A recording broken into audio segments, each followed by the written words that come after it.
I honestly thought we had moved past all of this, or I hoped we would anyway, after Woolies was towed up this year. But the country's second biggest pub group has now banned Australia Day celebrations at their venues. That's more than 200 pubs and bars across the country that will not be celebrating our National Day. It's Australian Venue Co. And I've enjoyed quite a few of their pubs, the Colonist, the Mile End in Adelaide, the Winery in Surrey Hills in Sydney, very well known, the Duke of Wellington, the Espy in Melbourne. These are, serious big pubs in their respective cities.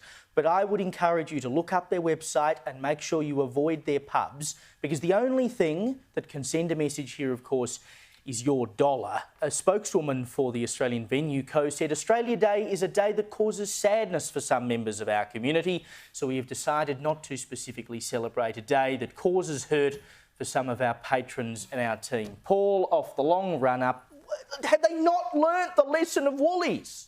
They make the bet that people don't know who owns the local pub.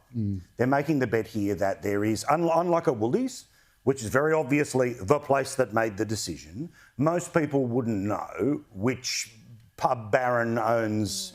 I always sort of think potentially part of the story here, apart from getting into the Australia Day stuff, is, geez, some people are allowed to really have some very large property holdings of things like pubs and the entertainment industry that gets them to a place where they have a form of market dominance. Second biggest company in the country that's doing it. The list of pubs in every state, we've all been to at least one or many of them. There are places that I've had annual festivities at, and those will be being withdrawn.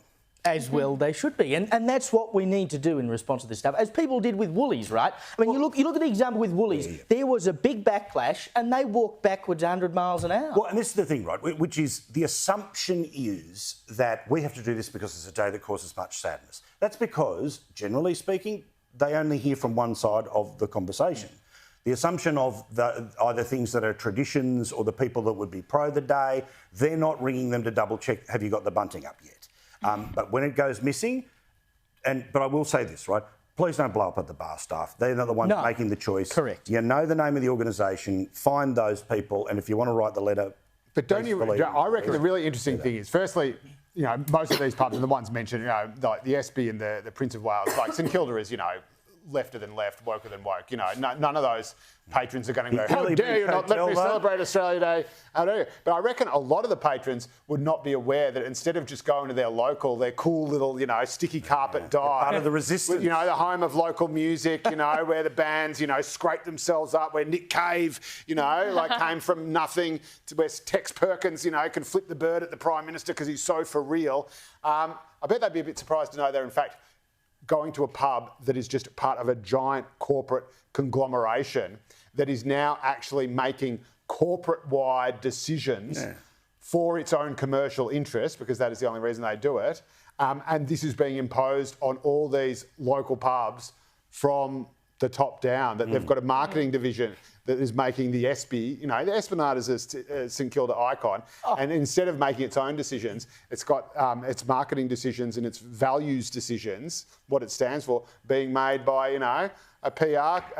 The Right On group no in doubt Melbourne, run a few focus groups. I mean, they've been to all 200 pubs to find out how much sadness Australia does. I know, but this is what I love about all this stuff, is it's the big corporates that are now the mouthpiece of the woke, right? So all the socialists now have to get behind I don't think the big Can I just ask one question, though? Go on. Do any of these pubs have pokies?